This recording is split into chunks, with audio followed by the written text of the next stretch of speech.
Hello friends, இந்த வீடியோவில் வந்து நம்ம எஸ்டிமேஷன் அண்ட் காஸ்டிங் இதுக்கு முன்னாடியே நம்ம 2 வீடியோ போட்டிருக்கோம். அதை விட இன்னும் டீட்டெயிலாக ஃபஸ்ட்டு எஸ்டிமேட்னா என்ன, எதுக்கு யூஸ் பண்ணுறோம், அதோட டீட்டெயில், எத்தனை டைப் ஆஃப் எஸ்டிமேட் இருக்குது, எப்படிலாம் பண்ணலாம், டாப் டு பாட்டம் ஒரு பில்டிங் எஸ்டிமேட்லேருந்து எல்லாத்தையுமே தெளிவாக தெரிஞ்சுக்க போகிறோம். கிட்டத்தட்ட எஸ்டிமேஷன் புக்கே படிக்கிற அளவுக்கு நான் எல்லா புக்கில் இருக்க எல்லாமே தெரிஞ்சுக்கிற அளவு நான் சிம்பிளாக உங்களுக்கு சொல்லித்தர போகிறேன். First introduction. What is the purpose and necessary of studying this project? This is the first question which arises in mind. The answer lies in the following question. நம்ம எதுக்கு எஸ்டிமேட் படிக்கிறோம் அப்படின்னு தெரிஞ்சுக்க போகிறோம். Has one got enough money to spend on the construction? நம்ம ஒரு கன்ஸ்ட்ரக்ஷனுக்கு நமக்கு தேவையான பணம் இருக்கா, ஃபஸ்ட்டு எவ்வளோ செலவாகும் அப்படின்னு தெரிஞ்சுக்கிறதுக்கு படிக்கிறோம். Has one got ample time that one can wait for the completion of the construction? நம்ம அந்த கன்ஸ்ட்ரக்ஷனை செஞ்சு முடிக்கிறதுக்கு எவ்வளோ டைம் ஆகும், அதில் எவ்வளோ ஒர்க் இருக்குது, என்ன ஏது எல்லாத்தையும் தெரிஞ்சுக்கிறதுக்கு இவ்வளோ டைம் ஆகும் அப்படின்னு நம்ம அளந்து பார்த்தோம்னா தான் தெரியும், எஸ்டிமேட் பண்ணி பார்த்தோம்னா தான் தெரியும். As one got resource that one can arrange any amount of desired material to be use in construction.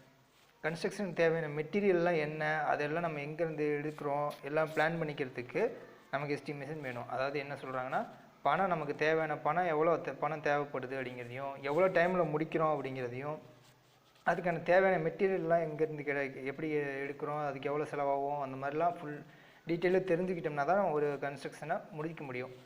இதுக்கு தான் நம்ம எஸ்டிமேட் பண்ணுறோம். First type of estimates: preliminary and approximate estimate, rough cost estimate based on the plinth area, rough cost estimate based on the cubic content, detailed estimate, annual repair estimate, special repair estimate, revised estimate, supplementary estimate. இதை பற்றி ஃபுல்லாக டீட்டெயிலாக இருக்குது. நான் எப்படி அப்படின்றத ஒரு ஓரலாக மட்டும் உங்களுக்கு சொல்கிறேன், அது தெரிஞ்சாலே போதும். Preliminary and or approximate estimate. Preliminary estimate அப்படின்னா ஒன்றும் இல்லை, அப்ராக்சிமேட்டாக ஃபஸ்ட்டு ஒரு பாலிசி கொடுக்குறாங்க, இல்லை ஒரு இது கொடுக்குறாங்க, இந்த வேலை செய்யணும் அப்படின்ற போது அதுக்கு ஒரு ஆவரேஜாக இவ்வளோ தான் ஆகும் பணம் அப்படின்னு தெரிஞ்சுக்கணும். அப்போ தான் நம்ம ஃபண்டு எவ்வளோ வாங்குறது, ஃபண்டு எவ்வளோ தரலாம் அப்படின்னு கவர்மெண்ட் வந்து நம்ம பிளான் பண்ணுறதுக்கு ஒரு அப்ராக்சிமேட்டாக ஒரு எஸ்டிமேட் வேணும்ல. இப்போ இத்தனை எம்கியூப் காங்கிரீட் இங்கே போட வேண்டியது இருக்குன்னா இத்தனை எம்கியூப் இருக்குது, ஒரு எம்கியூபுக்கு இவ்வளோ ஆகும், தோராயமாக இவ்வளோ வேணும் அப்படின்ற ஒரு ரஃப் எஸ்டிமேட் முன்னாடியே. ஃபஸ்ட்டு ப்ரிலிமினரினா ஃபஸ்ட்லேயே செய்கிற எஸ்டிமேட், வேலை செய்யறதுக்கு முன்னாடியே இவ்வளோ ஒர்க்குக்கு இருக்குது, இங்கே இருக்குது, இவ்வளோ வேலை இருக்குது, இவ்வளோ அமௌண்ட் ஆகும் அப்படின்னு தெரிஞ்சுக்கிறது தான் ப்ரிலிமினரி எஸ்டிமேட். இந்த எஸ்டிமேட் கூட detailed report, site plan of the proposal இதெல்லாம் இருக்கணும். It should also clearly mention about the acquisition of land, provision of electric and water supply. இது எல்லாத்தையும், இந்த எல்லா டாக்குமெண்ட்டையும் அதோட அட்டாச் பண்ணியிருக்கணும் ப்ரிலிமினரி எஸ்டிமேட்டோட. அடுத்தது plinth area estimate. Plinth area எஸ்டிமேட்னா ஒன்றும் இல்லை, plinth area of building means length into breadth excluding plinth offset. அதாவது நமக்கு plinth ஏரியானா கீழே கிரவுண்ட் லெவலில் அந்த பில்டிங் இருக்க ஏரியா, அந்த ஏரியாவை அளந்து ஒரு ஏரியாவுக்கு இவ்வளோ காஸ்ட் ஆகும் அப்படின்றத தெரிஞ்சுக்கிறது. அதாவது இப்போ ஒரு 10 சதுரம் நமக்கு லேண்ட் இருக்குது, அதில் நம்ம இப்போ 10 சதுரத்தில் ஒரு 8 சதுரம் மட்டும்தான் நம்ம வீடு கட்ட போகிறோம் அப்படின்னா நம்ம அந்த 8 சதுரத்தை ஃபஸ்ட்டு அளந்துக்கிட்டு ஒரு சதுரத்துக்கு இவ்வளோ, அப்போ 8 சதுரத்துக்கு இன்ட்டு 8 மல்டிப்ளை பண்ணி கண்டுபிடிக்கிறது தான் பிளின்த் ஏரியா. இதுவும் ஒரு அப்ராக்சிமேட் எஸ்டிமேட் தான். அதே போல் கியூபிக் கண்டென்ட் எஸ்டிமேட். கியூபிக் கண்டென்ட்னா இதுவும் ஒரு ரஃப் காஸ்ட் தான். இது வால்யூமை வச்சு, இது ஃபஸ்ட்டு பிளின்த் ஏரியா எஸ்டிமேட் ஏரியாவை வச்சு கண்டுபிடிக்கிறது. ஒரு ஃப்ளோருக்கு இவ்வளோ, அதாவது இப்போ நம்ம பில்டிங் கான்ட்ராக்ட்லாம் ரேட் பேசுவாங்க பார்த்தீங்களா, ஒரு 1700 ஸ்கொயர் ஃபீட்டுக்கு அப்படின்னு பேசியிருப்பாங்க. அது எப்படின்னா பிளின்த் ஏரியா எஸ்டிமேட் வச்சு தான். இதே கியூபிக் கண்டென்ட் எஸ்டிமேட்னா plinth area into height of the பில்டிங்கை சேர்த்துக்குவாங்க. லென்த்து, பிரெத்து, ஹைட்டு இது 3 மல்டிப்ளை பண்ணோம்னா வால்யூம் கிடைக்கும். அதான் கியூபிக் கண்டென்ட் எஸ்டிமேட்டுங்கிறது. இதே இந்த ஏரியா வச்சு கண்டுபிடிச்சா plinth area estimate. Cubic content volume, இப்போ இந்த ஹைட் வரைக்கும் நம்ம அந்த பிளின்த் ஏரியாவுக்கு ஒரு குறிப்பிட்ட ஒரு 3 மீட்டர் ஹைட் வரைக்கும் செஞ்சால் இவ்வளோ ரேட்டு. 4 மீட்டர் வாலாக இருந்தால் ரேட் அதிகமாக இருக்கும்ல, அப்போ 4 மீட்டர் போது அது அந்த 4 மல்டிப்ளை பண்ணி அந்த மாதிரி கண்டுபிடிக்கிறது தான் கியூபிக் கண்டென்ட் எஸ்டிமேட். அடுத்தது தான் டீட்டெயில்டு எஸ்டிமேட்.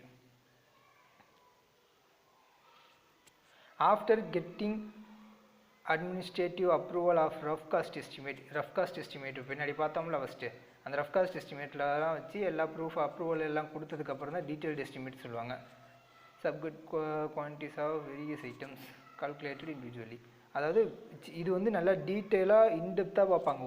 ஒரு வீடு, சின்ன வீடே கட்டுறாங்கனாலும் அதோட கீழே ஃபூட்டிங்லேருந்து மேலே பேரப்பெட் வால் வரைக்கும் இருக்கிற விண்டோ, டோர், அதோட ஏதாவது ஓப்பனிங் இருந்தால் அதோட டிரெக்ஷன், ஹைட் ஆஃப் த வாலு, அந்த காங்கிரீட் லெவலு, காங்கிரீட் திக்னஸ், இந்த மாதிரி ஒவ்வொரு சின்ன சின்ன பார்ட்டியும் நோட் பண்ணி செய்கிறது தான் டீட்டெயில்டு எஸ்டிமேட். இதுதான் நம்ம வந்து கடைசியில் வச்சுருக்கிறது. இந்த டீட்டெயில்டு எஸ்டிமேட் மூலமாக போடுற அப்ஸ்ட்ராக்ட்னா ஒவ்வொன்றுக்கு எவ்வளோ காஸ்ட் ஆகுது. இப்போ ஃபஸ்ட்டு எர்த் ஒர்க் எக்ஸ்கவேஷனில் தான் ஸ்டார்ட் பண்ணுவோம். எந்த எஸ்டிமேட் பண்ணோம்னாலும் எர்த் ஒர்க் எக்ஸ்கவேஷன் மண் தோண்டி எடுக்கிறதுக்கு இத்தனை M³ மண் தோண்டி எடுக்கிறோம். அதில் வந்து இவ்வளோ அமௌண்ட், ஒரு M³ இவ்வளோ அப்படிங்கும்போது டோட்டல் எவ்வளோ வருது, அந்த காஸ்ட்டு போடுறது தான். நம்ம ஃபஸ்ட்டு எஸ்டிமேட் போட்டு இப்போ எர்த் ஒர்க் எக்ஸ்கவேஷனுக்கு தனியாக ஒரு வால்யூம் கிடைக்கும். இவ்வளோ வால்யூம் நம்ம எர்த் ஒர்க் எக்ஸ்கவேஷன் பண்ணியிருக்கோம், அதோட ரேட்டு ஒரு M³ இவ்வளோ, டோட்டல் ஒரு 500 M³ வந்தது, 500 இன்ட்டு சம்திங் அந்த ரேட், அதை போடுறது வந்து எர்த் ஒர்க் எக்ஸ்கவேஷன். அதுதான் அப்புறம் அப்ஸ்ட்ராக்டில் வந்து இதுதான் நம்ம கொடுப்போம். அப்ஸ்ட்ராக்டில் இந்த மாதிரி ஒவ்வொன்றுக்கும். அடுத்தது பிரிக் ஒர்க்குக்கு இவ்வளோ ஆச்சு, அடுத்தது காங்கிரீட் ஒர்க்குக்கு இவ்வளோ ஆச்சு, இந்த மாதிரி சொல்கிறது தான் டீட்டெயில்டு எஸ்டிமேட்டில் அந்த அப்ஸ்ட்ராக்ட் கொடுக்குறது அதுதான். அடுத்தது annual repair estimate. In order to keep building and roads in perfect condition, annual repair should be carried out as follows. அதாவது ஆனுவல் ரிப்பேர், என்ன தான் நம்ம பில்டிங் கட்டினாலும் ஒரு வருஷத்துக்கு அப்புறம் ஒரு சில தேவைகள்லாம் இருக்கும். இப்போ வருஷத்துக்கு ஒரு தடவை பெயிண்ட் அடிக்கிற மாதிரி இருக்கும், ஏதாவது ஒரு சில இடத்துல கிராக் ஆகிருக்குது, ரோடாக இருந்ததுன்னா பேச்சஸ் போடுற மாதிரி இருக்கும். ரோடு வந்து ஒரு வருஷம் வண்டி ஓடி தார் வந்து தனியாக பேத்து வந்திருக்கும், அதில் பேச்சஸ் போடுற மாதிரி இருக்கும். இதுதான் ஆனுவல் ரிப்பேருங்கிறது. இந்த மாதிரி சின்ன சின்ன ஒர்க்கு, ஒரு ஒர்க்கு முடிஞ்சிடும், அதில் மறுபடியும் வருஷம் இது மாதிரி ரீஒர்க் பண்ணுற மாதிரி இருக்கும். அதுதான் ஆனுவல் ரிப்பேர் எஸ்டிமேட். அதுக்கு போகிற எஸ்டிமேட் தான் ஆனுவல் ரிப்பேருங்கிறாங்க. அதான் நான் சொன்னது தான் இந்த பாயிண்டில் கொடுத்துருக்காங்க. வீடுனா பெயிண்ட் அடிக்கிறது, அந்த இது பைப் லைன் உடஞ்சா அதை மாற்றுறது, எலக்ட்ரிக் ஒர்க் மாற்றுறது, இந்த மாதிரி ஒர்க்கெலாம்.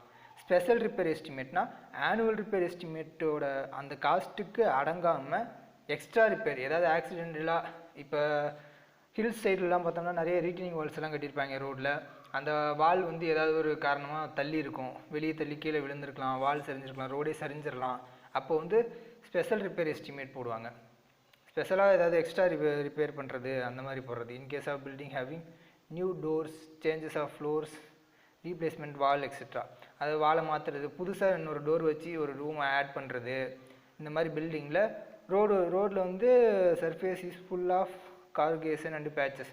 அதாவது ரோடு வந்து திடீர்னு அன்குலேஷனாக மாறிடும், மேடு பள்ளமாக ஒரு பக்கம் ஓவர் காம்பேக்ஷன் ஆகி கீழே இறங்கியிருக்கும், மேலே ஏறி இருக்கும். அந்த மாதிரி இடத்துலலாம் நம்ம மறுபடியும் அட்ஜஸ்ட் பண்ணி அதை பேத்து எடுத்துகிட்டு மறுபடியும் பேச்சஸ் போடுவோம். சாதாரணமாக அந்த மாதிரி எக்ஸ்ட்ரா காஸ்ட் ஆகும். அந்த மாதிரி இடத்துக்கு ரோடு மறுபடியும் ரீஒர்க் பண்ணுறது, மேலேயே ரோடு வந்து ரொம்ப நாள் ஆச்சு அப்படிங்கும்போது மறுபடியும் ரீஒர்க், மேலே ஃபுல்லாகவே பிசி போடுவோம், தார் போடுவோம். அந்த மாதிரி ஸ்பெஷல் ஒர்க்கெல்லாம் ஸ்பெஷல் ரிப்பேர் எஸ்டிமேட். அதுக்கு எஸ்டிமேட் போடுறது வந்து ஸ்பெஷல் ரிப்பேர் எஸ்டிமேட்னு சொல்லுவாங்க. Revised estimate, when the sanction estimate exceed by 5% either due to the rate of being found insufficient or due to some other reasons. அதாவது ஒரு சில ரீசனால நம்ம எஸ்டிமேட் போட்டிருப்போம். அதாவது இப்போ பெரிய ரோடு ஒர்க்லாம் எடுக்கும் போது 1 வருஷம் 2 வருஷம் 3 வருஷம் 5 வருஷம் கூட நடக்கும் ஒரே ஒர்க்கே. அந்த மாதிரி டைமில் நம்ம ஃபஸ்ட்டு அந்த டீட்டெயில்டு எஸ்டிமேட் போட்டோம்ல, அதை விட திடீர்னு ரேட்லாம் அதிகமாகிடும். இப்போ மணலோட ரேட் அதிகமாகிடும், ஜல்லியோட ரேட் அதிகமாகிடும் காங்கிரீட் போடும்போது, அதே போல் தார் ரேட் அதிகமாகிடும் ரோடு போடும்போது, அதோட வெட் மிக்ஸ், ஜிஎஸ்பி இதோட வேல்யூலாம் இன்க்ரீஸ் ஆகும். அப்படி இல்லைன்னா ஏதாவது ஆக்சிடென்டலாக இதாகும். அந்த மாதிரி நிறைய சின்ன சின்ன காரணங்களால் நம்ம போட்ட எஸ்டிமேட்டை விட 5% மேலே நமக்கு எக்ஸ்ட்ரா செலவாக வர மாதிரி ரேட்டில் வந்து வித்தியாசம் வந்ததுன்னா, மேலேயோ அல்லது 5% கீழே திடீர்னு ரேட் எல்லாமே குறையவும் வாய்ப்பு இருக்குது. இப்போ வந்து நம்ம 100 ரூபா ஆகுது அப்படின்னம்னா நமக்கு 95 ரூபா ஆனதுன்னா அதே அந்த 100 ரூபாயே கொடுத்துருவாங்க. இதே 90 ரூபா 80 ரூபாய்க்கு குறைஞ்சிச்சுனாலும் ஒரு 100 ரூபா 110 ரூபா, சரி 100 ரூபாங்கிற 110 120 அந்த மாதிரி அமௌண்ட் எக்ஸ்ட்ரா ஆகும். இந்த எஸ்டிமேட் போட்டதே தப்பாயிரும். ஏன்னா இப்போ இன்றைக்கி போகிற எஸ்டிமேட் அடுத்த வருஷம் வரைக்கும், இன்னும் 4 வருஷத்துக்கு அப்புறம் அதே மாதிரி இருக்காது. நமக்கு வந்து வேல்யூ வந்து மாறிக்கிட்டே இருக்கும். ஒவ்வொன்றோட ரேட்டும் நாளுக்கு நாள் மாறிக்கிட்டே இருக்கும். அந்த மாதிரி 5% டிஃப்ரென்ஸ் வர மாதிரி இருந்தால் ரீஎஸ்டிமேட் போடுவாங்க. அதான் ரிவைஸ்டு எஸ்டிமேட்னு சொல்கிறது. அடுத்தது supplementary estimate. This is fresh detail estimate in additional to the original sanctioned estimate prepared when additional work as deemed necessary during the process of the work. அதாவது சப்ளிமெண்ட்ரினா நம்ம துணையாக ஒரு எஸ்டிமேட் கூடயே சேர்த்து போடுறது. இப்போ ஃபஸ்ட்டு ஆஃபீஸர்லாம் வந்து ஒரு 3 கிலோமீட்டருக்கு ரோடு ஒர்க் பண்ணணும், வைடனிங் பண்ணணும், அந்த மாதிரிலாம் ஏதாவது சொல்லியிருந்தாங்கன்னா நம்ம அதுக்கு மட்டும் எஸ்டிமேட் போட்டு ஒர்க்கை ஸ்டார்ட் பண்ணிடுவோம். திடீர்னு ஏதாவது ஒரு காரணத்தால் எக்ஸ்ட்ரா ஒர்க் செய்யணும், இன்னும் ஒரு 1 கிலோமீட்டர் பேலன்ஸ் இருக்குது, அதையும் சேர்த்து செஞ்சுருங்க அப்படின்ற மாதிரி அந்த கான்ட்ராக்டருக்கு அந்த அந்த கான்ட்ராக்டோடையே சேர்த்து எக்ஸ்ட்ரா கொடுத்துருவாங்க. இப்போ 3 கிலோமீட்டர் ரோடு போடணும் அப்படின்னு ஃபஸ்ட் எஸ்டிமேட் போட்டு ஒர்க்கை ஸ்டார்ட் பண்ணியிருப்பாங்க. இன்னொரு 1 கிலோமீட்டர் அதோட ஆட் பண்ணிக்கிறது துணையாக. சப்ளிமெண்ட்ரினா நம்ம தமிழ் புக்லேயே பார்த்துருப்போம், சப்ளிமெண்ட்ரி சப்ஜெக்ட்னா துணை பாடம் அப்படின்னு. அதாவது துணையாக அதோட எஸ்டிமேட்டோட டீட்டெயில் எஸ்டிமேட்டோட இன்னும் எக்ஸ்ட்ரா எஸ்டிமேட் சேர்த்து அந்த ஒர்க்கையும் சேர்த்து செய்ய வைக்கிறது. அந்த எக்ஸ்ட்ரா அந்த அந்த பிளேஸ்லேயே அதே ஒர்க்கோடைய எக்ஸ்ட்ரா சேர்றது தான் சப்ளிமெண்ட்ரி எஸ்டிமேட் அப்படின்னு சொல்லுவாங்க. அடுத்தது method of taking out estimate. First இந்த மாதிரி எஸ்டிமேட் ஒவ்வொரு டைப் ஆஃப் எஸ்டிமேட் ஒவ்வொரு எஸ்டிமேட்டும் டீட்டெயிலாக எதுக்கு போடுறாங்க, ஆனுவல் ரிப்பேர் எதுக்கு போடுறாங்க, அதெல்லாம் என்ன அப்படின்றத தெளிவாக பார்த்துட்டோம். அடுத்தது வந்து method of taking out estimate. நம்ம வந்து எப்படி எஸ்டிமேட் எடுக்கணும், அதுக்கு நிறைய மெத்தட் இருக்குது. ஒவ்வொரு இடத்துலையும் ஒவ்வொரு மெத்தட் யூஸ் பண்ணுவோம். அந்த மாதிரி 5 மெத்தட் இருக்குது. Central line, crossing method, out into in method, bay method, service unit method, இந்த மாதிரி நிறைய இருக்குது. இதை வந்து நெக்ஸ்ட்டு வீடியோவில் இதை பற்றி தெளிவாக சொல்கிறேன். அதுக்கப்புறமா நான் இதை பற்றிலாம் கொஞ்சம் தெரிஞ்சுக்கிட்டோம்னா அதுக்கப்புறமா நம்ம வந்து ஒரு பில்டிங் எஸ்டிமேட் பண்ணுறது ரொம்ப ஈஸியாக இருக்கும். அதையும் நான் நெக்ஸ்ட் வீடியோவில் சொல்கிறேன். மறக்காமல் என்னோடய சேனலுக்கு சப்ஸ்கிரைப் பண்ணிடுங்க, ஷேர் பண்ணுங்கள், உங்களுக்கு பிடிச்சிருந்தா லைக் பண்ணுங்கள். தேங்க்யூ. நெக்ஸ்ட் வீடியோவில் நம்ம இதை அடுத்தடுத்து பார்ட்ஸ் பார்க்கலாம். தேங்க்யூ.